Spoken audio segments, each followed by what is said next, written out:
Voilà. Je vais me présenter. Donc, mon nom est Nicolas Sellière, je suis planificateur financier. J'ai un parcours dans le milieu banque, assurance. Et en 2013, j'ai décidé de fonder la société Optivi, qui est un cabinet qui est spécialisé en planification financière personnelle et en gestion de patrimoine. Nous sommes situés à Loverval, en région de Charleroi notamment, mais nos activités, nos clients se situent un peu partout en Belgique francophone, puisque nos services et notamment nos outils informatiques sont uniquement en langue française. Aujourd'hui, on m'a demandé de présenter, de faire une présentation sur la manière de réduire les impôts ou d'optimiser la rémunération. J'ai considéré aujourd'hui que vous étiez tous des dirigeants d'entreprise ou des indépendants exerçant en personne physique le cas échéant. Et donc voilà, je vais peut-être brosser largement les moyens de se rémunérer autres que le salaire notamment. Donc au programme, j'ai prévu une petite intro, peut-être déterminer le cadre général, voir comment on base une analyse fiscale, et puis ensuite je proposerai des leviers pour optimiser votre rémunération. Alors c'est un euphémisme, c'est pas moi qui le dis, c'est l'OCDE. La Belgique, championne du monde, pas en football, hélas, mais champion du monde de la taxation sur le travail. Là, vous avez tous les pays de l'OCDE et vous voyez que nous sommes en première position, évidemment. Et ce n'est pas neuf, ce constat, ça fait des années et des années qu'on occupe la pole position. Bon, aujourd'hui, on a attendu sous la législature précédente une éventuelle réforme fiscale. Elle n'est pas venue. Il y a encore des projets dans les cartons, mais on n'a toujours pas de gouvernement à ce stade. Donc voilà, aujourd'hui, on occupe toujours cette pole position et ce n'est pas prêt de changer. Alors, on pourrait, en tant que contribuable, on est en droit de savoir ce qu'on fait fondamentalement avec tout cet argent, toute cette manne de contributions qui sont collectées. Et il y a quand même un poste qui domine les autres, et ce sont des chiffres de 2019, donc ils ont encore malheureusement évolué et ils se sont encore aggravés, donc c'est vraiment le budget de l'État. Là, c'est vraiment la manne de cotisations sociales et d'impôts que le fisc collecte et redistribue évidemment. Donc le premier poste, ce sont les pensions qui occupent plus de 20% du financement. Il faut savoir, à l'heure où je vous parle, que les cotisations sociales, si vous regardez, 20,9%, est-ce que vous savez ce qu'un indépendant paye comme cotisation sociale? 22%. 20,50. 20,5, ça veut dire qu'in fine, si on fait un peu le parallèle, rien que les pensions mangent déjà le budget des cotisations sociales. Il faut savoir que l'impôt aujourd'hui, il y a une partie de l'impôt qui est transférée sur les cotisations, sur le financement des pensions et de la sécurité sociale au sens large, puisque le deuxième poste, ce sont les soins de santé notamment. C'est assez intriguant quand même quand on entend que dans les hôpitaux, ça va de plus en plus mal, qu'il y a pénurie de personnel, on a de moins en moins de moyens. Et finalement, c'est quand même le deuxième poste de dépenses de l'État.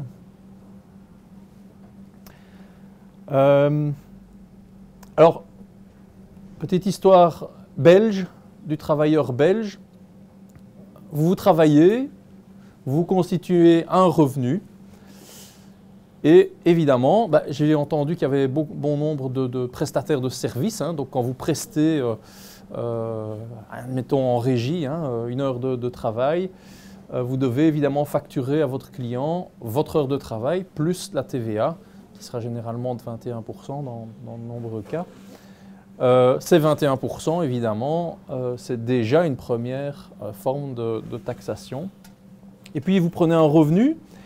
Vous payez des cotisations sociales qui seront de 14 20,16% ou de 20,5% en fonction du niveau de revenu que vous avez pris, ou si vous êtes pensionné, travailleur pensionné, et que vous continuez malgré tout parce que vous êtes passionné par votre profession. Puis ensuite, votre société fait des bénéfices, elle sera taxée entre 20 et 25% sur ce même bénéfice. Ou bien donc l'impôt des personnes physiques, où là vous avez un impôt qui est avec un seuil de 25% et le plus élevé est à 50%. Les impôts communaux, c'est un impôt sur un impôt. C'est assez sympathique ça. Donc la commune, effectivement, prélève un impôt sur vos impôts. Et donc, selon que vous habitez à tel ou tel endroit, vous aurez un additionnel communal qui sera variable, entre 6 et 9% en général. Puis, ce n'est pas tout, évidemment. Vous avez fait un bénéfice, imaginons, dans votre société. Vous décidez de retirer des dividendes, et sur ces dividendes, il y aura un précompte mobilier. Précompte mobilier qui va varier. Enfin, standard, c'est 30%, mais il y a des régimes dérogatoires qui permettent de réduire le dividende à 15%. Puis vous avez acheté une maison, vous avez hérité d'une maison, cas échéant. Chaque année, vous recevez, aux alentours du mois d'août, septembre, par là, une jolie petite facture qui s'intitule précompte immobilier. Et donc, de nouveau, ça n'a rien d'un précompte. Un précompte, c'est une avance sur impôt, en principe. Précompte immobilier, j'ai jamais vu personne qui recevait un remboursement parce qu'il avait payé trop. Sauf si quelqu'un dans la salle a déjà vu ça, mais moi jamais. Donc ça n'a rien d'un précompte immobilier. C'est historique ça en fait. Et puis, comme ce n'est pas encore suffisant, vous vivez votre vie tranquillement. Vous investissez, vous achetez des biens, vous créez une entreprise, cette entreprise est valorisée. Eh bien, le jour où vous fermiez les yeux, l'État est encore là, avec sa serpe, et attend effectivement, ou est en droit de réclamer des droits de succession sur la valeur de votre patrimoine. C'est ce qu'on appelle la masse successorale, qui est déterminée par un article du Code qui est 944. Et donc, ces droits de succession, vous allez payer des droits de succession, plus vous, puisque vos yeux sont fermés, mais en tout cas, vos héritiers vont payer des droits de succession sur ce qu'ils vont recevoir en réalité.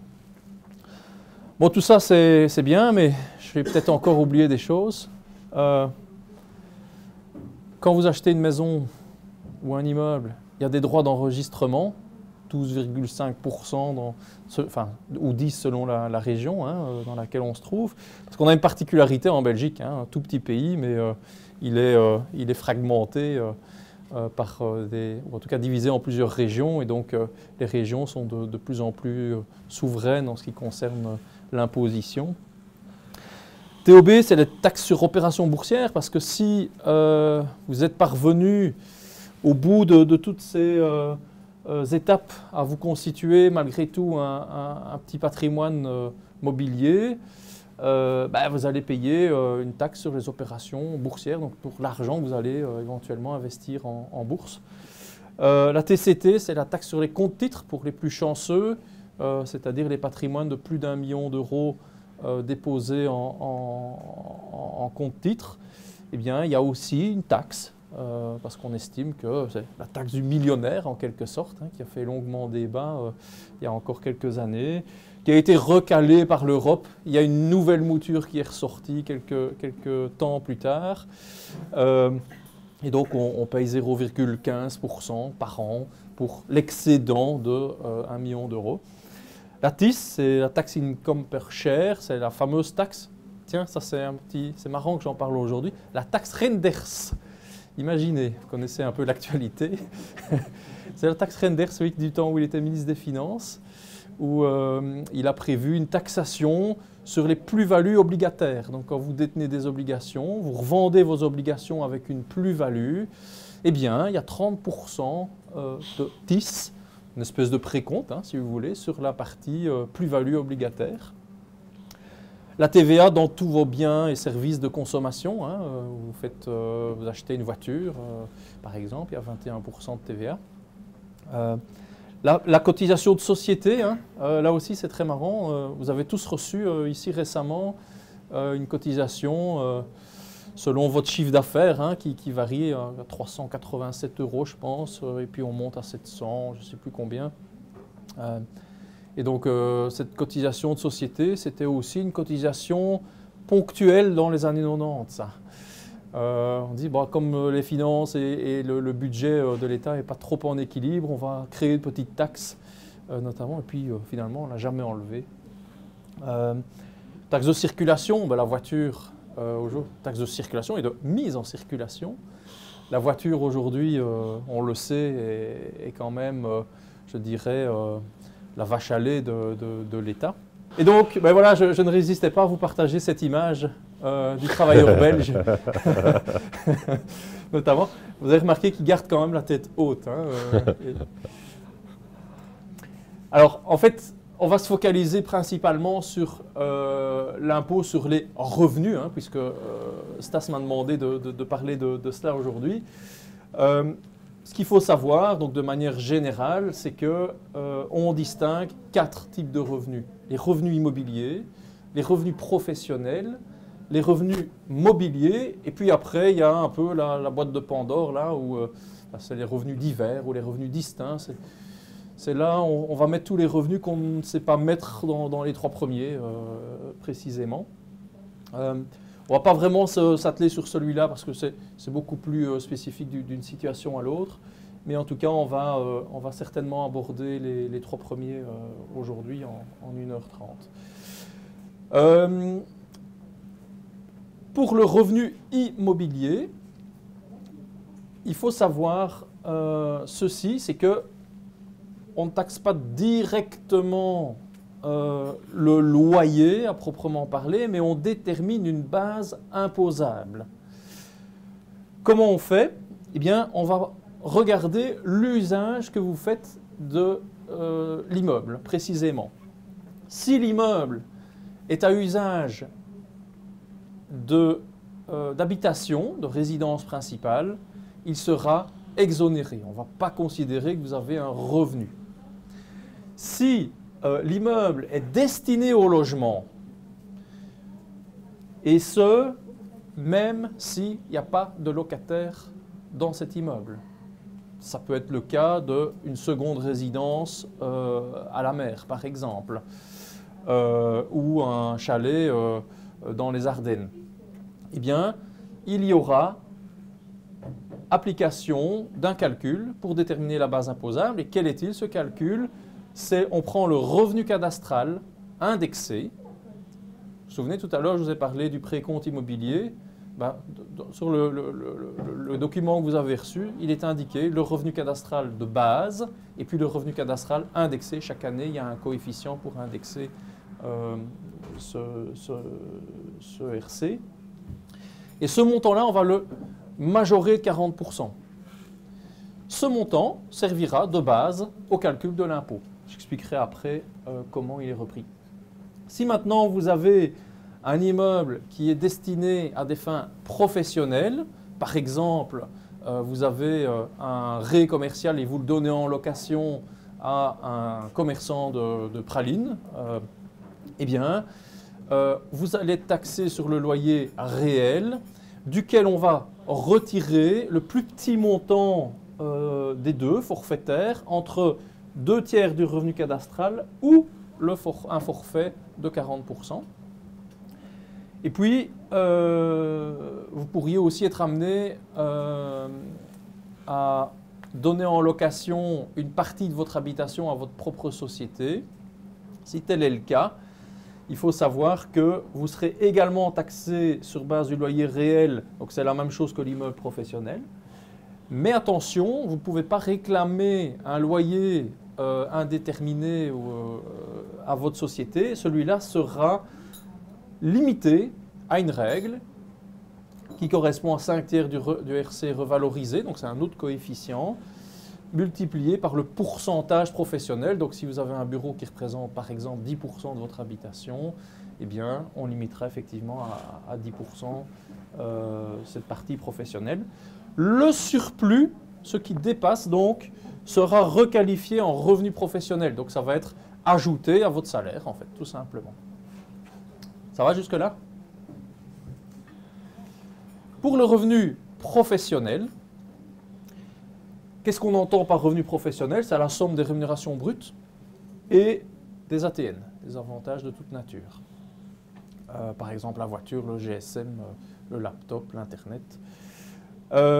Duquel on va retirer les cotisations sociales et ensuite on va appliquer ou retirer également des frais professionnels qui vont varier selon votre statut. Si vous êtes dirigeant d'entreprise, les frais seront limités à 3%.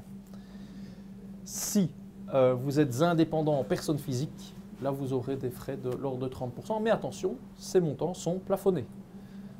Le calcul du revenu imposable globalement s'effectue en additionnant la base imposable qu'on a déterminée tout à l'heure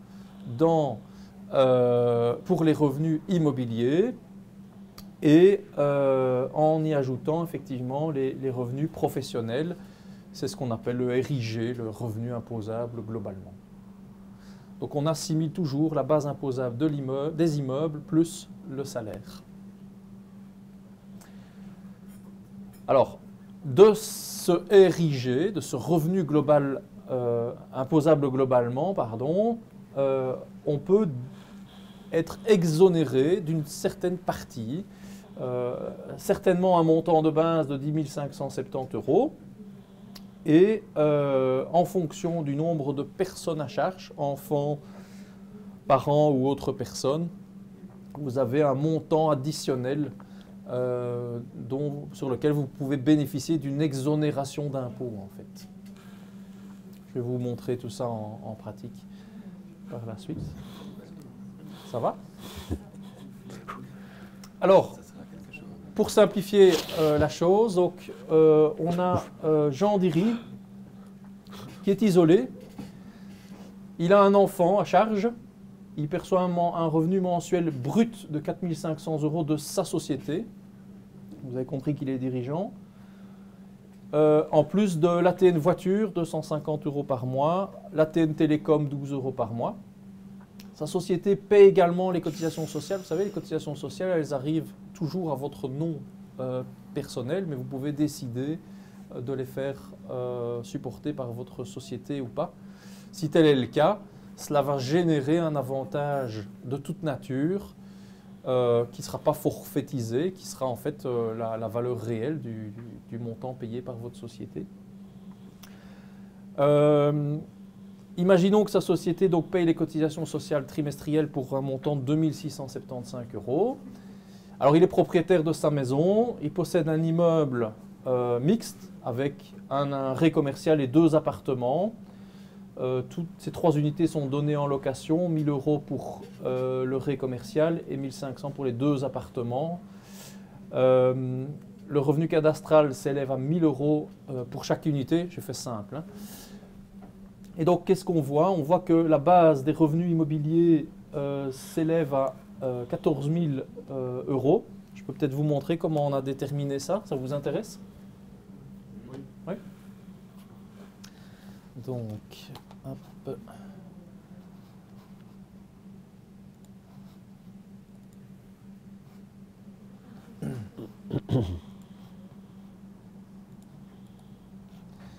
Voilà. Oui, ici on a au niveau des appartements, donc on va faire une distinction, tout ce qui est bien destiné à l'habitation. On a effectivement l'appartement 1 avec un revenu cadastral non indexé de 1 000 €. Le revenu cadastral indexé, ça fait 2 176 €. On a calculé le précompte qui serait dû dans ce cas-là. 9 000 €, c'est le loyer annuel qui est prélevé. Et la base imposable est de 3 046 €. 3 046 €, en fait, c'est quoi? C'est ce montant-là, le RC indexé, majoré de 40%, tout simplement. On fait ça 2 fois parce qu'il y a 2 appartements, en l'occurrence. Et puis il y a le ré commercial qui lui va être taxé sur base du loyer réel, 12 000 €, on parlait de 1 000 € par mois, sur lequel on va déduire le plus petit des montants entre 2 tiers du revenu cadastral ou un forfait de 40%. En l'occurrence ici on a retiré 2 tiers du revenu cadastral. Donc la base imposable sera de 8 360. J'assimile les bases imposables des 2 appartements plus celles du ré commercial et j'aboutis effectivement à une base taxable de 14 453 €. Ce sont des revenus immobiliers à titre personnel.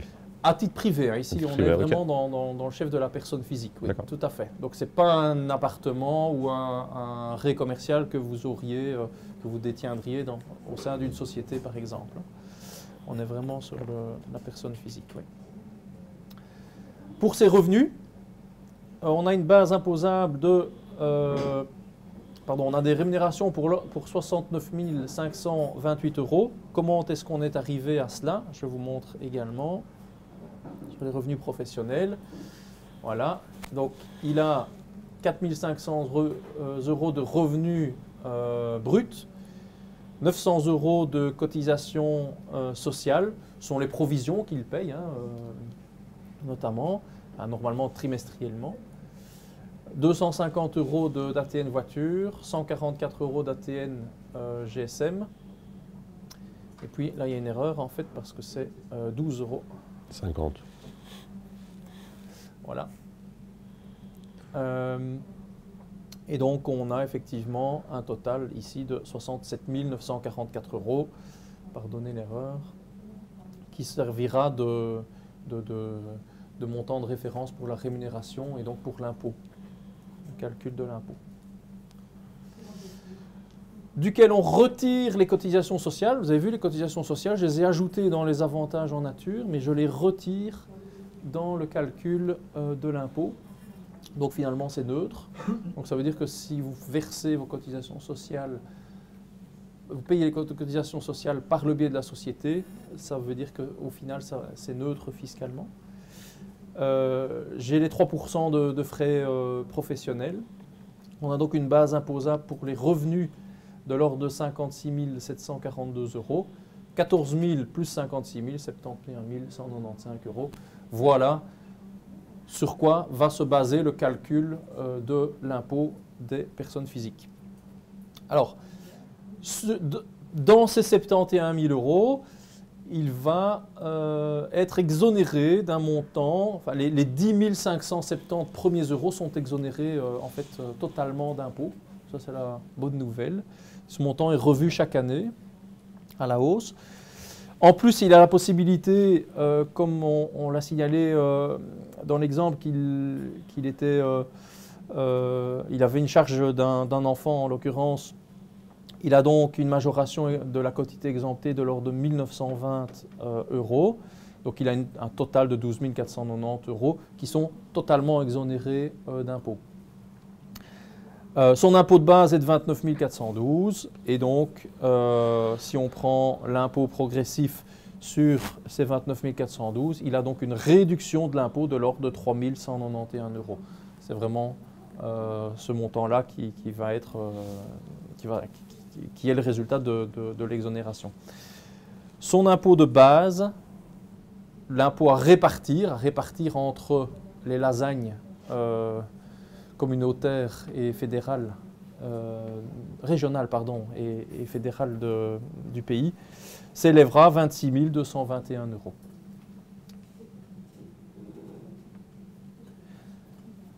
Pour les revenus mobiliers, on parle ici des dividendes qui seraient octroyés par la société. Donc la société va être taxée à hauteur de 20 ou 25% selon que son bénéfice excède ou non les 100 000 €. Donc en dessous de 100 000 €, vous avez une taxation de 20% à condition que votre société réponde à toute une série de critères, dont notamment une rémunération minimale de 45 000 € ou l'équivalent de la base imposable majorée de la rémunération si votre bénéfice n'atteint pas le seuil de 90 000 € de bénéfice. Mais faisons simple, en dessous de 100 000 €, 20%, au-dessus de 100 000 €, 25%. Et puis, une fois que vous avez votre bénéfice net en société, vous pouvez attribuer le résultat ou le distribuer en tous les cas. Et si vous décidez de le distribuer sous forme de dividende, en version standard, vous avez 30% de précompte mobilier sur ce montant. Certaines sociétés, notamment les sociétés à responsabilité limitée qui ont été créées après le 1er juillet 2013, vont pouvoir bénéficier d'un précompte réduit à 15%, pour autant qu'elles répondent à un test de liquidité. Mais là, les comptables sont évidemment plus habitués que moi à ce genre d'analyse. Et puis, vous pouvez aussi opter pour la réserve de liquidation. La réserve de liquidation, en fait, c'est toujours après taxation du bénéfice à l'impôt des sociétés. Vous avez la possibilité de mettre en réserve le dividende et pouvoir éventuellement le redistribuer 5 ans plus tard ou bien lors de la liquidation de la société. Dans ce cas, vous allez payer un précompte de 10% tout de suite et puis 5 ans plus tard, vous allez repayer 5% de précompte sur le solde en fait, notamment, ce qui nous donne une taxation de 13,64% in fine sur le dividende distribué. Attention évidemment, il faut que la société dispose des liquidités 5 ans plus tard pour se permettre de les sortir. Parce que si vous constituez une réserve de liquidation et que vous n'avez plus la trésorerie nécessaire, vous aurez payé 10% anticipativement pour rien. Ça va, je ne vous ai pas perdu? Donc si on revient à l'exemple de Jean, imaginons que son bénéfice de société soit de 25 000 €. Il va payer 20% d'impôt des sociétés, donc 5 000 €. Il reste 20 000 € à distribuer. Sur ces 20 000 €, selon qu'il a droit ou pas au VVPR bis ou qu'il souhaite réaliser une réserve de liquidation ou pas, il va payer un taux de précompte qui sera de 30, 10 ou 10 plus 5 après 5 ans. Vous avez le montant du précompte mobilier, 6 000, 3 000, 2 900, le dividende net. Et peut-être le plus intéressant, c'est de voir quelle est la pression fiscale exercée in fine sur ce mode de rémunération-là, concrètement. Donc on a 44% en dividende normal, 32% sur le VVPR bis et 31,6% sur la réserve de liquidation. En synthèse, si on analyse la situation de Jean là, tout à l'heure, eh bien, il avait 69 528 € de revenus professionnels. Il a 30 000 € de revenus immobiliers, 2 500 par mois. Il a 20 000 € de revenus mobiliers, octroyés sous forme de dividendes. Il a donc un total de revenus de 119 000 € par an. Si on cumule les impôts et le précompte mobilier, il doit évidemment se soumettre à 34 000 € d'impôts et 11 000 € de cotisation sociale, 11 775 € de cotisation sociale, ce qui lui fait une pression fiscale globale de 38,56 %. Pardon. Oui, ce serait mieux, effectivement. Donc ça c'est intéressant de faire ce calcul-là, je trouve. On ne le fait jamais assez dans la pratique au quotidien. C'est très simple à faire. Ça me permet de dire finalement à combien est soumise à quelle pression fiscale sont soumis l'ensemble de mes revenus notamment. Ce qu'on peut faire aussi comme autre calcul, c'est ce qu'on fait toujours nous quand on fait une petite analyse fiscale pour nos clients. Eh bien, on calcule le revenu net en poche. In fine, si je fais une conversion mensuelle, combien je touche avec cette stratégie de rémunération. Et donc, sur un budget, on a vu tout à l'heure, hein, de 119 000 €, ben, j'ai 69 000 € net en poche, ce qui correspond à 5 806,70 € net en poche, notamment. Alors, ce qui intéresse tout le monde, évidemment, c'est maintenant comment on fait pour optimiser tout ça. Bon, évidemment, c'est très large en 1 heure, c'est très difficile comme exercice de pouvoir vraiment aller au fond des choses. Ce que je vous propose aujourd'hui, c'est 10 leviers pour augmenter votre revenu net en poche. C'est un peu la demande de Stas aujourd'hui, je pense.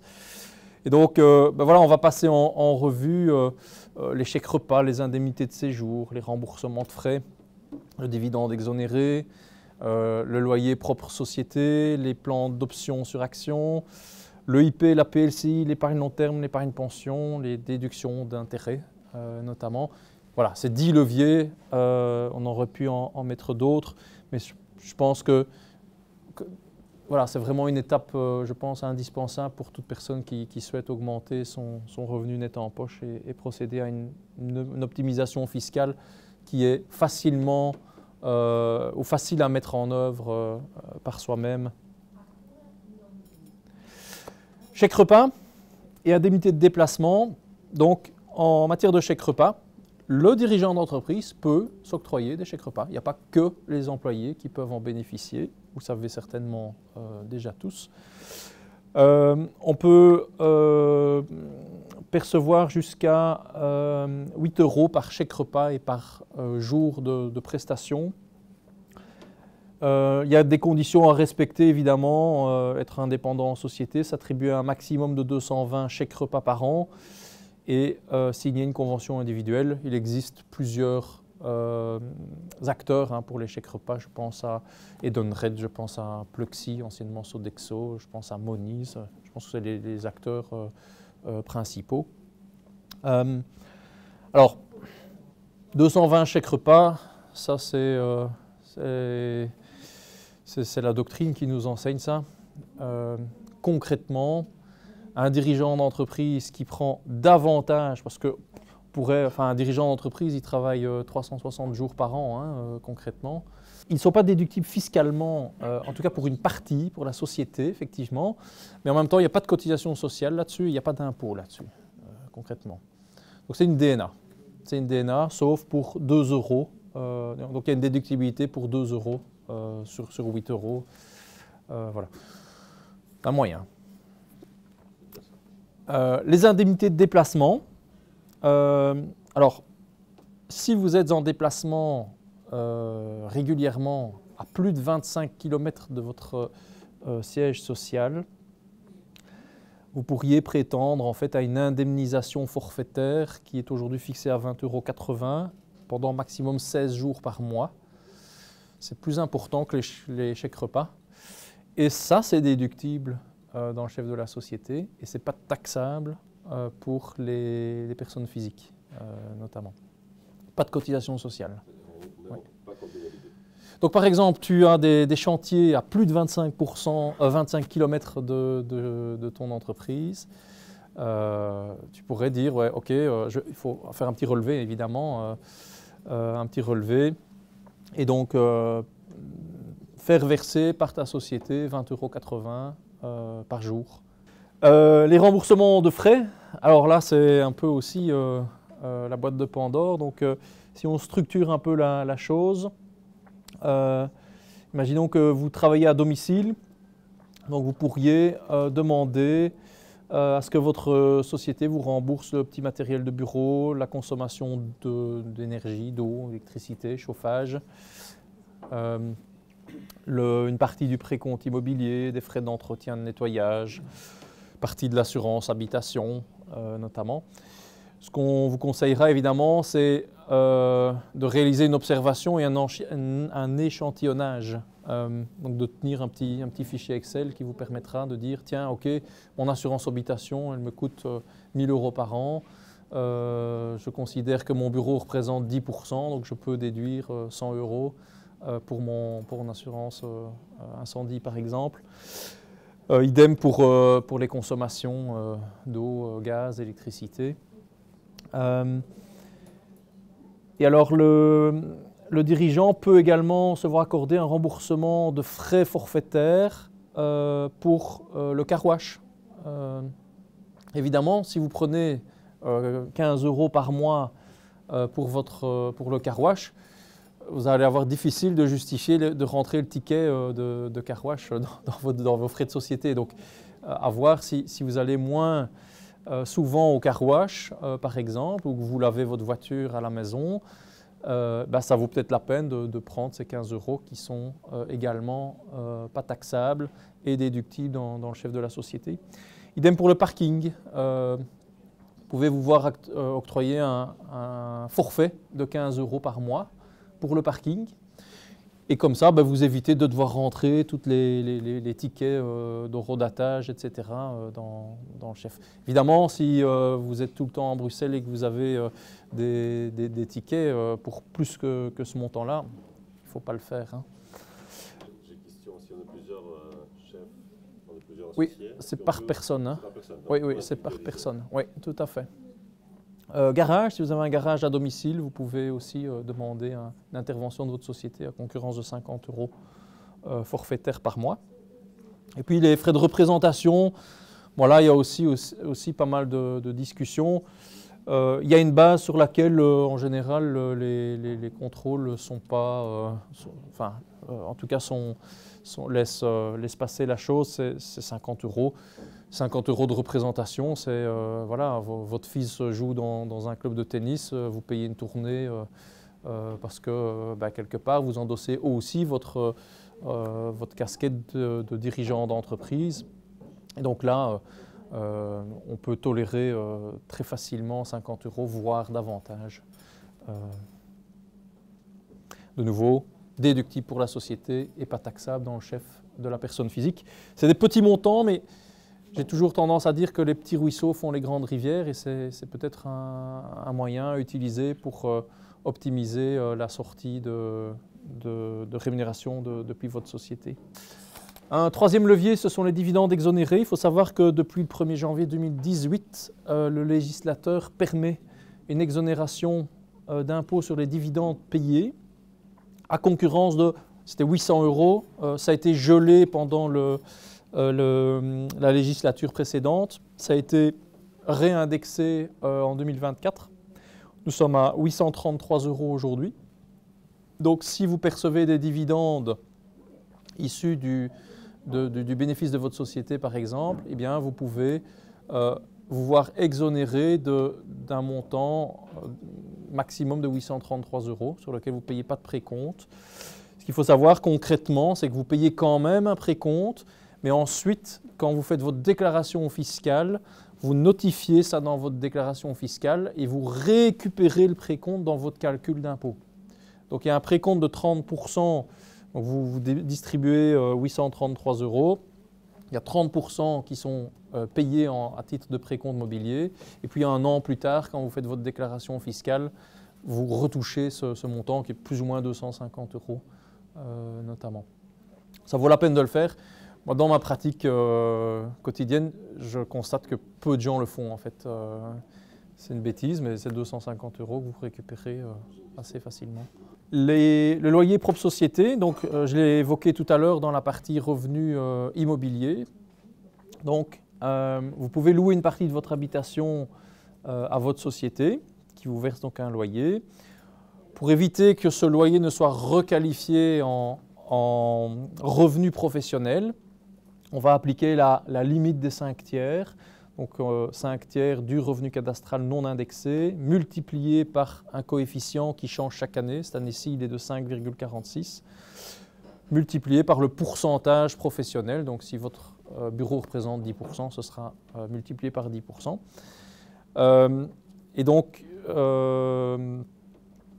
ce montant-là va être considéré comme revenu immobilier.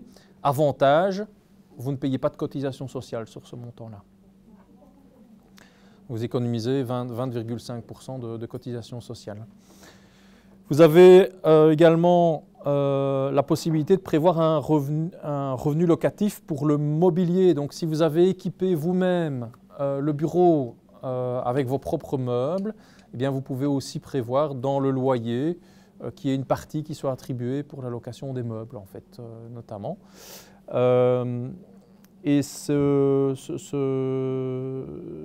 revenu locatif, il est considéré comme un revenu mobilier, et donc il y aura une taxation ou un précompte de 30% sur ce montant.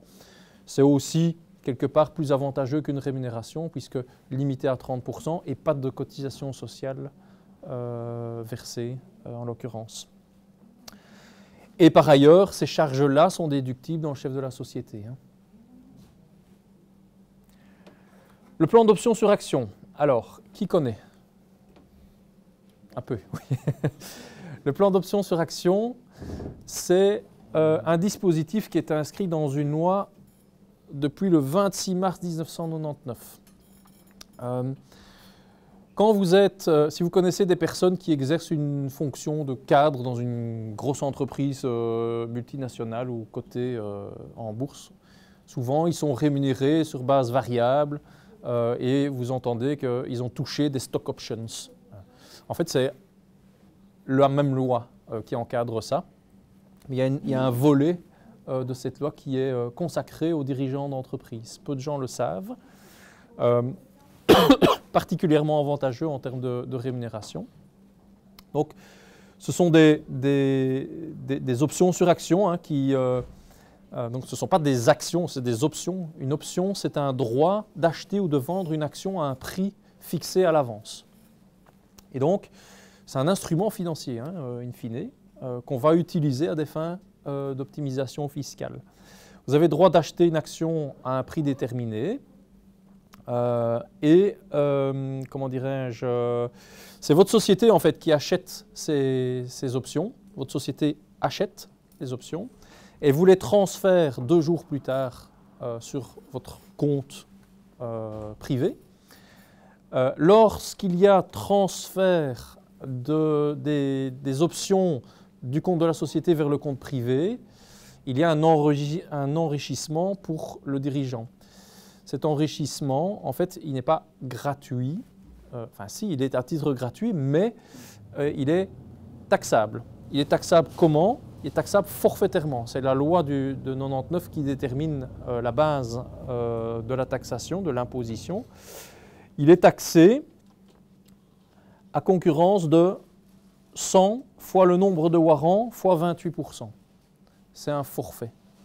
Donc, in fine, considérez qu'il n'y a seulement qu'un tiers de l'avantage que vous percevez qui est taxé. Et taxé comment? Comme un revenu, en fait, comme un ATN. Donc ça, c'est relativement intéressant. Il y a quand même une condition qui est liée à cela, c'est que les options ne peuvent pas être revendues avant 1 an. Vous devez les conserver pendant 1 an. Et pendant 1 an, vous risquez quand même, vous prenez le risque du marché, des marchés financiers, puisqu'il peut y avoir de la volatilité sur l'instrument financier en l'occurrence. Il existe des moyens de se protéger contre cette volatilité des marchés. C'est en prenant des options de couverture. Donc on peut prévoir de hedger, si vous voulez, le prix de vente du warrant après 1 an. Nous, on travaille avec des solutions qui hedgent les warrants à 93% de leur valeur. Donc votre risque repose que sur 7% de la valeur des warrants, ce qui est, je pense, relativement acceptable. En termes de retour fiscal, c'est particulièrement avantageux. Pourquoi? Parce qu'on a la même efficience, donc en privé, on a la même efficience fiscale qu'une réserve de liquidation. C'est-à-dire que vous tournez plus ou moins autour de 70-72% de net en poche pour le dirigeant, sans devoir attendre les 5 ans de la réserve de liquidation. Vous les avez débloqués après 1 an. Et cerise sur le gâteau, contrairement au dividende de liquidation qui, lui, c'est un dividende, donc il vient après taxation à l'impôt des sociétés. Ici, le warrant, il est déductible au titre de charge pour la société. Ça fait une différence quand même relativement majeure. Si on le régime du VVPR bis. Oui. Est-ce que ça reste intéressant? Oui. Je vous montrerai une comparaison. Je peux vous le montrer peut-être déjà. Non, j'ai pas Internet. Non, je ne vais pas vous montrer. Tout à l'heure, je vous montre ça éventuellement. Oui. Est-ce qu'on peut avoir un exemple concret ici avec des chiffres? Oui, un montant avec des chiffres. Hop. Voilà. Si je prends un warrant de 10 000 €, voilà, je vais avoir ici un ATN de 3 295 €. C'est le montant sur lequel on va être taxé. Ça veut dire concrètement, si je suis taxé à 50%, je vais payer 1 650 € d'impôts et 20% de cotisation sociale par ailleurs. Hein. Et donc, pour 10 000 € de warrant, je vais grosso modo payer 2 000 € d'impôts. Et les 10 000 sont versés directement sur le compte du dirigeant? Un an après. Un an. Oui, après un an, on revend les warrants et concrètement, on encaisse. Il n'y a pas de taxation sur les plus-values en fait en Belgique. Plus-value sur action, plus-value sur option sont exonérées de taxation sur plus-value. Et qui met ça en place, le comptable ou c'est le bureau social? Ni l'un ni l'autre, c'est notre bureau qui met ça en place. Ah, et qu'est-ce que ça coûte? Qu'est-ce que ça coûte concrètement chez nous? C'est un forfait de 300 € l'année. Et on gère l'ensemble des flux. En fait. On peut faire aussi des OptiWarrants en mensuel. C'est un avantage très particulier, c'est que tout d'abord, vous allez lisser votre impôt tous les mois. Vous allez lisser le prix d'achat des warrants aussi tous les mois et donc votre risque d'exposition à la volatilité est moindre. Vous allez pouvoir aussi créer un revenu récurrent mensuel après un an, puisque vous allez délier après, c'est toujours en N+1 hein, notamment. Et cerise sur le gâteau, quand vous allez faire le calcul de la règle des 80% dans l'EIP, je vais en parler après, certains connaissent ici, l'ATN, le montant de l'ATN du warrant vient en plus de la rémunération et donc il va augmenter le potentiel de déductibilité des primes dans votre EIP. Que ce soit en annuel ou en mensuel, c'est pareil ou c'est que en mensuel? C'est en mensuel que. Pourquoi? Parce qu'en fait, ça n'a rien à voir avec le warrant en question. C'est la règle des 80% qui détermine que la rémunération qui est prise en compte dans le calcul doit correspondre à la rémunération annuelle brute payée régulièrement, sous-entendu mensuellement. Il y a une dérogation qui a été octroyée il y a déjà une bonne quinzaine d'années par le ministre des Finances de l'époque pour les cotisations sociales qui, elles, sont trimestrielles mais peuvent être incorporées au calcul de la règle des 80%. Mais donc, si vous prenez un warrant une fois par an, vous ne pourrez pas l'incorporer à votre règle des 80%. Si vous le prenez mensuellement, on pourra le faire. Attention à concurrence de l'ATN. Hein. Donc dans notre exemple, ce n'est pas les 10 000 €, c'est les 3 295 qui sont ajoutés à votre rémunération. Il n'y a pas de seuil par rapport aux 10 000 €, ça peut être 20 000, 30 000. Voilà. Ça peut être... alors, il y a une proportionnalité à respecter, ça c'est important quand même, parce qu'on aurait tendance à pousser et à supprimer la rémunération. Ça reste une rémunération accessoire, hein, donc idéalement, elle doit être évidemment en dessous de votre rémunération principale. Il y a des rulings qui ont été... donc dans la loi, il n'est rien spécifié hein, par rapport à la proportionnalité. Il y a des rulings qui ont été demandés par certains acteurs pour lesquels on a déterminé que l'ATN devait représenter 20% de la rémunération annuelle brute. Après, il y a des avocats qui sont aussi, ça a fait couler beaucoup d'encre, hein, il y a des avocats qui se sont penchés sur la question et qui ont déterminé que finalement cette règle des 20%, elle était juste valable pour le ruling de la société qui commercialisait les plans d'options. L'EIP, on en parlait, hein, notamment. L'EIP, en gros, c'est l'assurance de groupe pour le dirigeant d'entreprise. Engagement individuel de pension. Votre société cotise pour votre pension dans un plan de pension qui sera un contrat d'assurance vie. L'avantage pour votre société, c'est qu'elle va pouvoir déduire le montant de vos cotisations à titre de charge, à 100%. Petit inconvénient, on est en Belgique, ce que l'État donne de la poche gauche, il reprend partiellement de la poche droite. Il y aura une taxe de 4,4% qui sera appliquée sur le montant de votre cotisation. Clairement, l'EIP rapporte plus qu'une augmentation de rémunération et davantage également qu'un dividende. Plus encore que le stock options, hein, notamment. Avec évidemment la particularité ou le deal, c'est que vous ne pouvez pas toucher l'argent avant la prise de la pension légale, c'est-à-dire pour la plupart d'entre nous, 67 ans.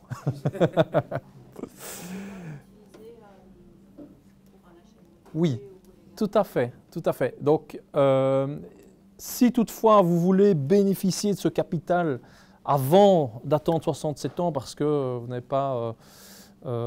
c'est maintenant que vous voulez en profiter, hein, concrètement, il est possible d'acquérir un immeuble et d'utiliser la réserve constituée dans votre EIP à des fins immobilières de deux manières différentes, soit sous la forme d'une avance. Donc si vous avez par exemple 100 000 € dans votre EIP actuellement, vous pouvez demander à l'assureur de vous octroyer une avance. Il vous octroie une avance à certaines conditions, hein, selon la compagnie d'assurance. Cette avance est souvent plafonnée entre 60 et 70% de la réserve constituée. Et donc il vous paye en fait, hein, il vous verse ce montant et vous l'utilisez à des fins immobilières partout dans l'espace économique européen. Donc c'est toujours un moyen important quand vous êtes parti en vacances, que vous avez vu une belle villa ou un chouette appartement en Espagne, au Portugal, en Italie, que sais-je, et de se dire mais finalement ma banque ne veut pas financer parce qu'elle ne prend pas d'hypothèque sur un bien situé à l'étranger. L'EIP permet d'une certaine manière de le faire. Deuxième possibilité, c'est en mettant en garantie votre EIP. Donc là, vous ne demandez pas une avance, mais vous pouvez le mettre en garantie d'un crédit hypothécaire. Plutôt que de mettre une hypothèque sur le bien, on va mettre le contrat EIP en garantie, tout simplement. C'est gratuit ça, de prendre l'avance? Alors, ça va dépendre de la compagnie d'assurance, c'est jamais gratuit, évidemment. C'est ça, on a des compagnies qui font 0,50, d'autres 1, d'autres avec des taux variables. Parfois c'est des frais, parfois c'est un taux d'intérêt et on vérifie si c'est payable. Certaines vont demander de le payer annuellement, d'autres vont le déduire du capital au terme. Vous voyez, c'est effectivement à négocier selon la compagnie d'assurance. Si on n'utilise pas le capital, il reste dans la compagnie d'assurance. Oui. Est-ce qu'il est investi quelque part ou il reste Oui. statiquement là? Oui, donc dans un EIP, vous pouvez considérer votre EIP comme un portefeuille d'investissement. Donc c'est un contrat d'assurance vie, donc vous avez d'une part la branche 21 qui offre une garantie de capital et un taux d'intérêt qui malheureusement ne permettra pas de devenir riche, certainement pas, mais qui en plus va être soumis à l'érosion monétaire, hein, concrètement. Puis vous avez la branche 23 qui vous permet d'investir dans différents fonds d'investissement. Et là, toutes les compagnies y vont de leur propre offre particulière, évidemment. Important aussi, la notion de back service dans l'EIP. Donc, vous pouvez verser des primes annuelles. Donc, la règle des 80%, c'est une règle qui va déterminer le montant que vous pouvez constituer dans le cadre du deuxième pilier des pensions, donc de l'EIP. Et on rétropédale, si je puis dire, en calculant en fonction de votre salaire, votre rémunération brute annuelle actuelle, plafonnée à 80%, de laquelle on va retirer la pension légale estimée. On va calculer une prime, la prime maximale que vous pouvez verser dans l'EIP. Il est également possible de revenir 10 ans en arrière et faire ce qu'on appelle une prime de rattrapage, un back service dans le jargon, et donc récupérer les années où vous avez peu ou pas cotisé dans l'EIP, effectivement. Ce calcul est à faire chaque année parce que votre rémunération change, la notion d'ATN change, il suffit de regarder la voiture, hein, en fonction de l'âge de la voiture, vous avez déjà un ATN qui est modifié, donc il y a évidemment une importance, une nécessité capitale de procéder au calcul de la règle des 80% chaque année. La pension libre complémentaire pour indépendants, c'est la PLCI. Alors, vous avez déjà tous entendu parler de la PLCI? Non? Oui. La PLCI, donc, vous avez le choix, soit c'est aussi un contrat d'assurance vie déductible fiscalement, soit vous le payez par la personne physique, c'est toujours un contrat qui est établi au nom de la personne physique, c'est un peu comme les cotisations sociales, hein, la facture arrive au nom de la personne physique, mais vous pouvez décider de la faire supporter par votre société. Il y a des répercussions fiscales différentes en fonction d'un choix ou de l'autre. Si vous le payez en personne physique, eh bien, ce montant sera déductible à titre de charge professionnelle. Donc, dans notre calcul, on le verra tout à l'heure, la PLCI peut être déduite au même titre que les cotisations sociales. Donc, elle va avoir pour effet de réduire directement le revenu imposable globalement. Mais il y a évidemment des conditions à respecter. C'est que la première, ça c'est super important, vous soyez en ordre de cotisation sociale trimestrielle. Donc, c'est arrivé des fois, hein, on voit des gens qui n'ont pas payé leur cotisation, vous avez jusqu'au 25 décembre pour la payer, pas de chance, vous avez oublié, vous avez payé le 2 janvier. En principe, vous ne pouvez plus déduire votre PLCI pour l'année en question, hein. Donc il faut vraiment être en ordre de paiement des cotisations sociales. Le montant est limité. Limité à quoi? À un maximum de 8,17% de votre revenu professionnel avec un plafond de l'ordre de 3 965 €. Ce montant est chaque année revu. Ou alors vous pouvez opter pour une autre forme de PLCI, c'est ce qu'on appelle la PLCI sociale, où là le forfait est de 9,4%, sans pouvoir dépasser un montant de 4 562 €.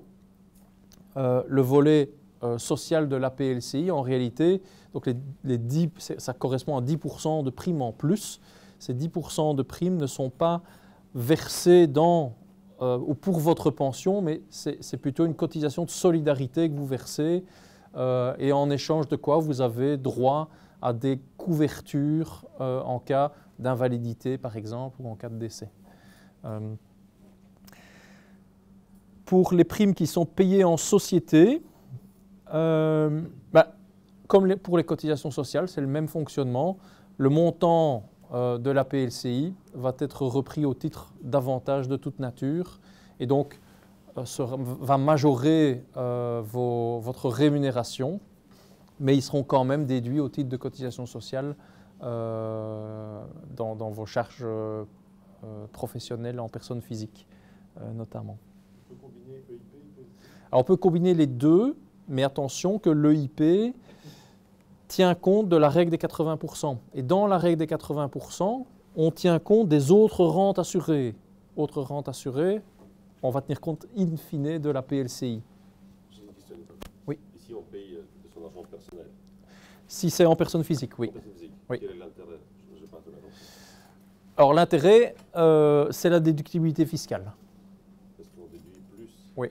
Mais si tu es taxé à 50%, Ok. tu as une dépense de plus ou moins 4 000 €, tu vas récupérer 2 000 € dans tes impôts. Quelqu'un qui a... Alors, si... C'est un cash flow négatif quand même. Mais c'est un cash flow... Non, parce que finalement, cet argent, il est mis de côté, hein, concrètement. Donc, ça va avoir du sens quand... Si aujourd'hui ta rémunération ne te permet pas de payer une PLCI, que tu dois augmenter ta rémunération pour payer de 4 000 € pour payer la PLCI, il n'y a pas grand intérêt de la payer en personne physique, puisque, in fine, je dois augmenter ma rémunération, je vais payer 50% d'impôt sur l'augmentation de rémunération et je vais récupérer 50% sur ma PLCI. Par contre, si tu as de l'argent dormant sur un compte épargne qui ne rapporte presque rien, ça vaut la peine, et dont tu n'as pas besoin à court terme, ça vaut la peine effectivement d'utiliser cette possibilité. L'épargne long terme, ça c'est accessible à toutes les personnes physiques, pas que les dirigeants d'entreprise. C'est un contrat d'assurance vie individuel qui partage le même panier fiscal que l'épargne logement. On a vu progressivement dans les différentes régions du pays voir disparaître l'avantage fiscal lié à l'emprunt hypothécaire qui servait au financement de la résidence principale. C'est le cas en Wallonie à partir du 1er janvier 2025. À Bruxelles, c'est le cas déjà depuis 8 ans, je pense. Hein. Et donc, vous avez la possibilité d'épargner un montant de 2 450 € sur lequel vous serez exonéré de 30% d'impôts. Vous avez récupéré 30% d'impôts. Et le montant exact que vous pouvez verser, il est d'un montant de 183,60 € plus 6% de votre revenu professionnel imposable. Le montant maximum est atteint à partir de 37 000 € de revenus imposables. À 65 ans, aujourd'hui 65, demain 67 ans, vous récupérez le capital qui lui aura subi une taxation à 60 ans de l'ordre de 10%. Donc il y a un prélèvement que vous ne voyez pas si vous allez recevoir un petit courrier à 60 ans qui vous indique que la compagnie d'assurance a prélevé 10% sur le compte ou sur l'assurance vie et l'a gentiment répercuté aux finances publiques. Sur chaque prime, il y a un montant de 2% qui est prélevé au titre de taxe. Donc il y a aussi une taxe sur la prime dans le cadre de l'épargne à long terme. Et puis il y a l'épargne pension, comme 9e levier, l'épargne pension, aussi accessible à tous les contribuables, qui payent de l'impôt bien sûr. Là le montant est plus faible, on parle de 1 020 € par an, sur lequel vous bénéficiez d'un avantage fiscal de 30%. Il n'y a pas de taxe sur la prime et la taxation à 60 ans est de 8%. Il y a une petite contrainte complémentaire, c'est que le bénéficiaire du contrat, quand il s'agit d'une assurance épargne pension, le bénéficiaire doit être une personne héritière jusqu'au 2e degré ou bien un conjoint ou cohabitant légal notamment. Il y a aussi un autre plafond qui est de 1 310 €, mais en clair, ce qu'il faut retenir, c'est que dès l'instant où vous dépassez 1 020 €, entre 1 020 et 1 310, l'avantage fiscal est réduit à 25%. J'avais fait pas mal de calculs à l'époque quand ils ont sorti le plafond, et il s'est avéré que le plafond n'en vaut absolument pas la peine, puisque, in fine, c'est un plus gros montant qui est soumis aussi à la taxe des 8% à 60 ans. Ça, c'est quelque chose qui, dans le projet de réforme fiscale du ministre Van Petegem, repris dans la supernote de Bardewever actuellement, est en balance. C'est la déduction des intérêts sur les emprunts hypothécaires. Et donc, vous avez vu tout à l'heure, on a déterminé la base imposable des revenus immobiliers. Hein. Notre bon Diri Jean avait une base taxable de l'ordre de 14 000 €. Si vous remboursez des emprunts hypothécaires pour financer les biens, vous pouvez déduire les intérêts de ce montant-là. Et donc, la base imposable sera évidemment plus faible. La règle des 80%. Vous avez votre rémunération annuelle brute payée régulièrement. Donc, dans le cas de ces gens, hein, ici, c'est sa situation, on a compté son salaire et les ATN. 67 944. On plafonne à 80% ce montant. On obtient un montant de 54 000 €. On calcule la pension légale estimée. Pension légale estimée, je vais mettre 25 000 €. C'est aussi un calcul qui se fait dans le cadre maintenant encadré par une circulaire, en fait, depuis le mois de mars 2022. On obtient donc ainsi un montant qui est en fait le montant d'une rente à assurer. Cette rente à assurer, elle est confrontée à une fraction de carrière. Fraction de carrière, je n'ai pas encodé toutes les données, hein, mais donc imaginons que vous avez une carrière complète ici. Vous avez 40. Alors, ça c'est particulier parce que quand vous calculez votre pension légale, on parle de combien d'années, vous avez idée? Une carrière complète, c'est combien de temps? 45. Ouais. Carrière complète, c'est 45 années de carrière. 42, c'est pour avoir la pension anticipée pour celui qui... Voilà. Et donc, dans le calcul de la règle des 80%, on ne tient pas compte de la règle d'une carrière complète à 45 années, mais 40 ans. C'est purement conventionnel. On détermine ainsi une rente maximale à assurer. On va déduire les autres plans de pension. Imaginons l'exemple de la PLCI. Hein. Imaginons que vous avez déjà cotisé dans une PLCI auprès de la compagnie AXA, par exemple, que vous avez un capital attendu de, je sais pas moi, 80 000 €. Voilà. Et que actuellement la réserve acquise, le capital acquis est de l'ordre de 40 000 €. J'invente. Voilà. Donc on va déduire, on va transformer ce montant-là en rente, en fait, déjà assurée. La rente à assurer moins la rente déjà assurée nous donne une rente maximale à allouer. Cette rente maximale à allouer, on la retransforme via le coefficient en capital. C'est super simple. Et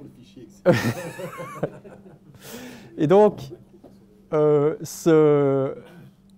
a transformé en capital que vous pouvez assurer. Ce capital, comment vous allez le constituer? En fonction du nombre d'années restantes. Donc ici, j'ai prévu une prime, par exemple, de l'ordre de 2 616 €. Ce serait le montant. Les données ne sont pas tout à fait justes parce qu'il y a des... Oui, il y a des paramètres qui ne sont pas top. Hein. Et donc, on va déterminer une prime annuelle pour pouvoir constituer ces fameux 392 000 €. Oui. Et chaque année, on refait ce calcul. Pas avec 2 000 € quand même. Non, avec 2 600 €, on va être... non, oui, tout à fait. Ce sera plus que ça. Hein. J'ai forcé des zones hein, dans le calcul, hein, expressément. Et puis j'ai un problème au niveau des années de carrière. Ça va pour la compréhension du calcul?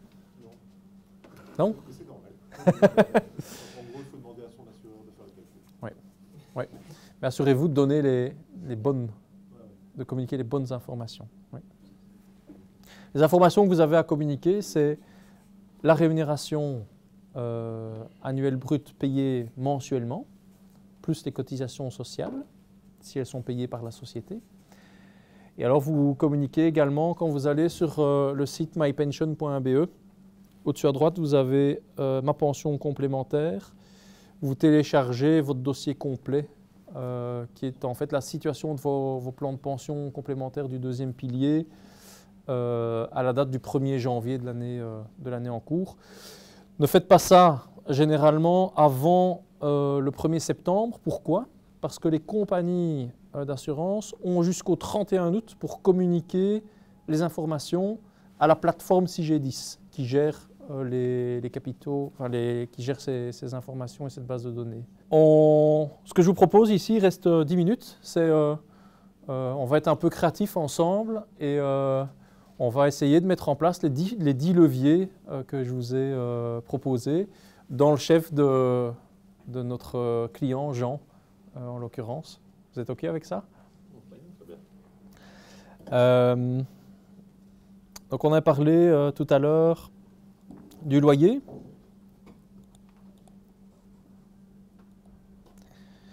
Donc imaginons que Jean a un loyer pour son habitation. On prend aussi 1 000 euros de revenu cadastral pour sa maison. Pardon? Oui. Oui. Oui, sinon on ne peut pas toucher de loyer sur...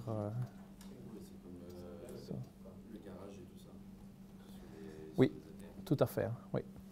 Donc imaginons qu'il soit propriétaire de sa résidence principale.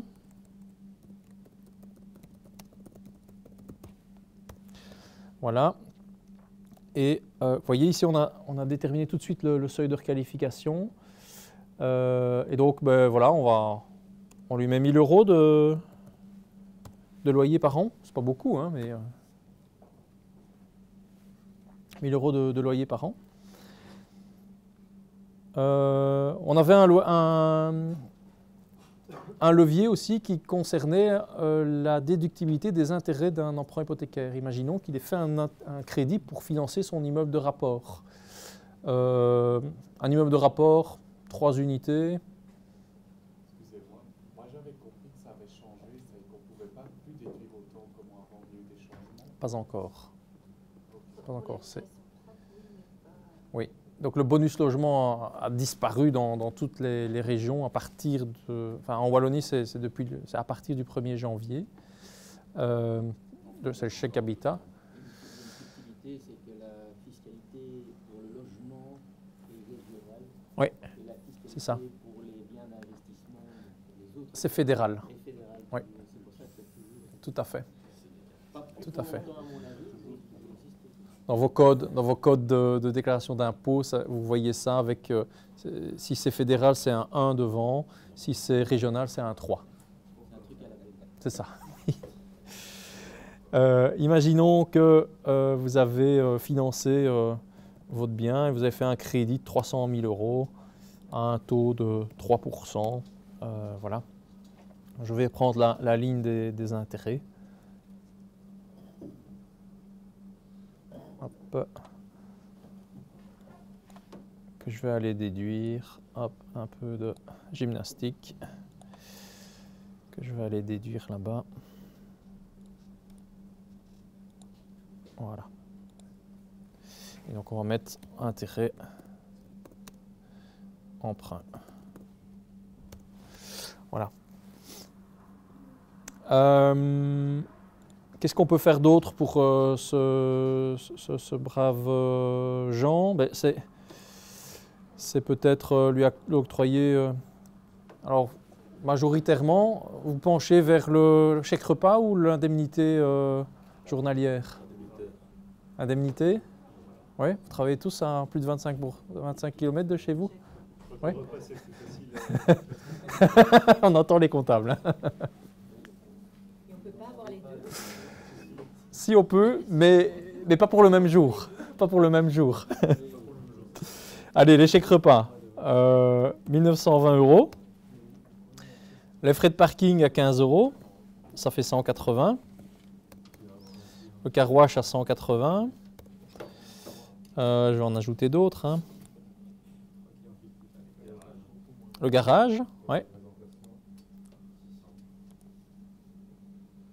Je vais regarder si j'ai pas. Oui, si. Hop.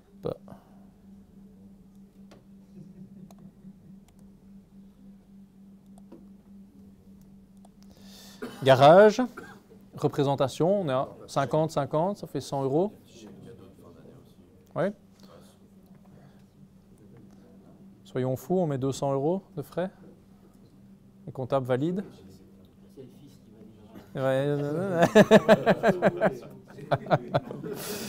Allez, on va rester sous le radar. Hein, on va rester 1200, oui, tout à fait. Ok. Qu'est-ce qu'on avait dit qu'on pouvait utiliser comme bras de levier? Ben, le petit warrant, hein, notamment. Question pour le warrant. On fait un mensuel. Oui. Le warrant fait partie de revenus bruts imposables ou pas? Oui. Sérieux? Oui. En fait, pas le warrant, l'ATN du warrant. Donc les 9 000 euros, les 9 882 euros vont être ajoutés à la rémunération en somme. Oui.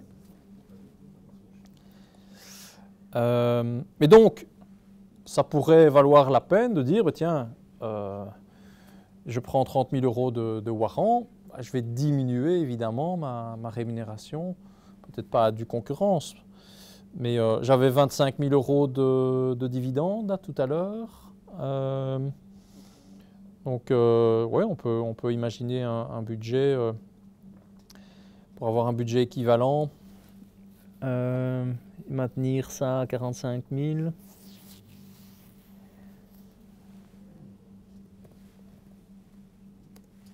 Si on fait ça, comme ça, j'ai 30 000. Là, et alors du coup, si j'ai mon revenu mobilier sur lequel j'ai été chercher 20 000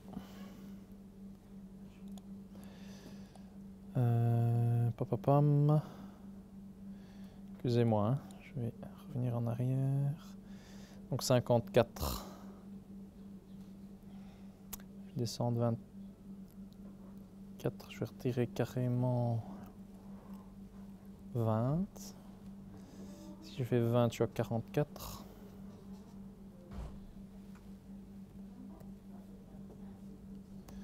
Je vais retirer 24. Je fais 25 de dividendes. Ouais. Je prends 30 ici. Donc là, j'ai plus dans le budget encore. Hein.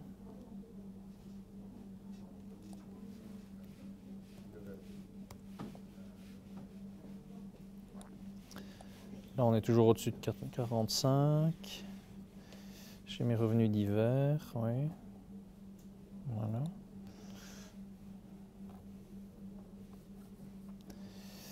L'épargne long terme.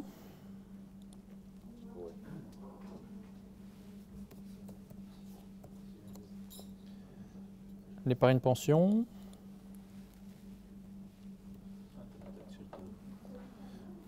Oui, il y en a d'autres, hein, effectivement. Ah oui, pardon. Ouais.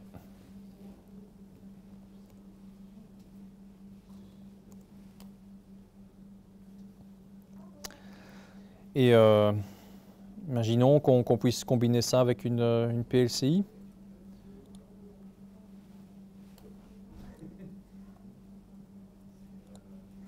On a dit qu'il payait comme cotisation sociale 10 700, donc on peut aller à 3 965 de PLCI.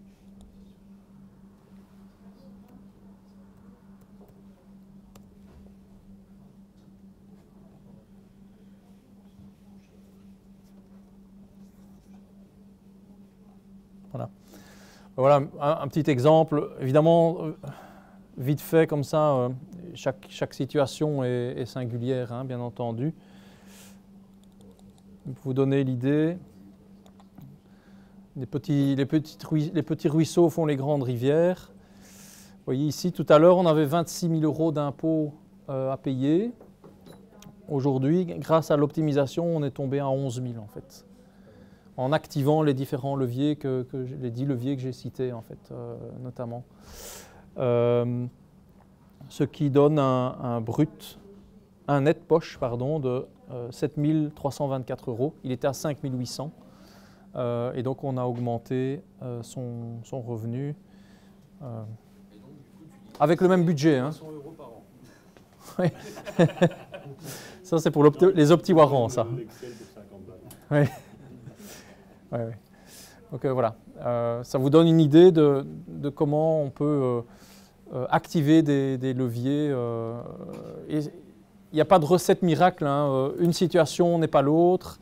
Il faut évidemment tenir compte de la singularité de chacun, de la singularité de votre entreprise également, du budget que vous allez allouer au package de rémunération en tant que dirigeant.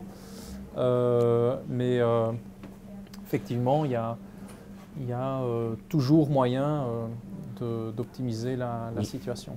Oui. Nicolas, donc, juste pour résumer, Oui. ce genre de travail-là est fait toujours par ton bureau. Ce n'est pas Alors, le oui. bureau social qui le fait ni le comptable, c'est Non. vraiment toi qui optimise C'est ça. très spécifique. Hein. Donc, dans le cadre d'une planification financière, nous, on analyse effectivement toujours la situation fiscale et on propose on suggère des pistes d'amélioration Un bon comptable différentes. censé faire ça non, je sais pas, je me pose juste la question.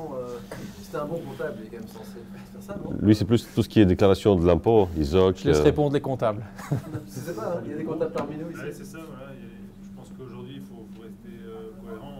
Un comptable qui est tout seul, qui a 2-3 collègues, ils n'ont juste pas assez de temps pour pouvoir proposer tous ces services-là parce que ça va très loin en termes de réflexion. Et un dossier ou un client. L'air de rien, c'est beaucoup de travail. Hein. C'est beaucoup de travail. Donc, voilà, je préfère dire ça en fait. S'il y en a bien un qui a les données, c'est le Oui. comptable. Et le comptable Oui. va peut-être pouvoir conseiller, pouvoir Oui. dire voilà, vous allez pouvoir Et réfléchir donc- à mettre ceci, cela en place, mais pour être accompagné. Absolument. Là, c'est toujours mieux. Absolument. Nous, comment on travaille? On travaille toujours main dans la main avec la fiduciaire. Et donc, on va chercher les informations que le client n'est pas à même de nous communiquer parce que trop technique, pas le temps, pas les infos, tout simplement. On travaille effectivement au recueil d'informations avec le comptable. Et très souvent, au moment où on propose des pistes d'optimisation, ça reste théorique. On confronte ça à la réalité et le comptable est autour de la table avec vous pour en débattre et dire ok, cette piste-là c'est bon, mais attention ici, dans l'historique il y a ça, ça pose problème. Et donc oui, c'est hyper complémentaire. Nicolas, Alors, nos partenaires principaux sont des fiduciaires. de ton expérience, on a vu que tu as pu optimiser le salaire net de 7 000 à 5 000, donc il y a quand même un bonus Oui. de 2 000 €. Oui. Pour un cas concret de Oui. tes clients, qu'est-ce que ça a coûté aux clients d'une manière mensuelle? Je n'ai pas le tarif en tête, mais allez, on travaille par thématique. La thématique réduire mes impôts, vous allez tourner autour de 1 000 € Par mois. d'honoraires. En une fois, c'est un one-shot ça. En one shot. Et ensuite, une fois c'est mis en place, Ouais. ça roule. Bah, c'est à revoir éventuellement Bien sûr. en fonction des aléas de la législation. Hein, D'accord, c'est clair. Ouais. Et Et faire le gros travail en one-shot, ça représente oui, probablement une dizaine d'heures. ok. Et pour la première session d'introduction, est-ce Ouais. que les membres qui sont ici présents, est-ce qu'ils peuvent s'adresser à toi pour faire une brève introduction par rapport à ce qui est possible? Et est-ce que cette session-là peut être gratuite? Alors, il y a toujours un premier entretien qui est gratuit. Ok. C'est un entretien qui dure 1h30. Et donc là, je propose, voilà, on peut le faire par visioconférence pour ceux qui ne souhaitent pas se déplacer jusque dans nos bureaux. Mais on peut effectivement prévoir une session d'1h30. En fait, c'est une session qui va permettre, vous pouvez même préparer hein, ça, donc on vous envoie une fiche d'infos où vous mettez toutes vos infos dans un document. On l'analyse au préalable, on vous pose toute une série de questions et on voit si ça vaut la peine de faire ce travail ou pas.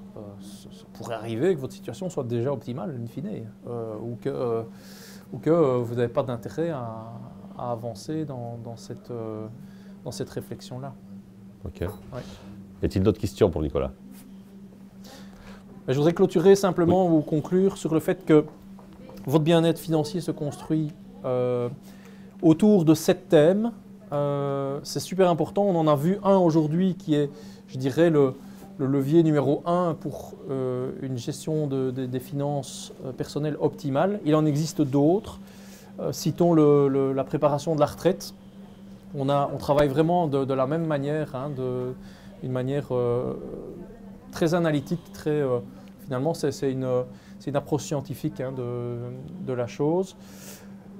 Idem pour la partie successorale. Beaucoup de gens ignorent leur situation et succession. Planification successorale, ce n'est pas quelque chose qu'on décide à 75 ans quand toute sa vie est derrière soi. C'est à tout âge véritablement qu'il faut penser. Planification successorale ne veut pas dire se dépouiller nécessairement, hein, c'est simplement prévoir l'imprévisible, évidemment.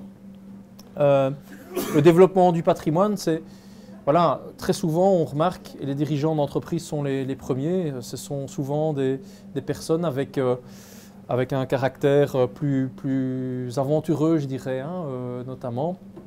Et donc on joue le coup de l'opportunité. Et si derrière il y a de la stratégie, vous prenez moins de risques et vous augmentez clairement le bénéfice pour la croissance de votre patrimoine. Planifiez votre budget. On parle du budget du ménage. Certains ont peut-être des enfants qui iront aux études dans 5 ans, 10 ans. Il faudra financer. On a des projets. Je souhaite peut-être arrêter de travailler, pas à 67 ans, parce que je ne me vois pas, comme Jérôme, travailler jusque-là. Et donc, c'est quelque chose qui s'anticipe. Les risques. Un accident est si vite arrivé, une maladie. Vous avez sûrement dans votre entourage des personnes qui ont... Voilà. Oui. Et donc, se prémunir, effectivement. Mais se prémunir, oui, ok, vous allez trouver votre courtier d'assurance, vous allez souscrire une assurance de type revenu garanti, vous allez souscrire une couverture d'assurance décès. Mais pour autant, est-ce que ça répond précisément à vos besoins et aux besoins de votre ménage?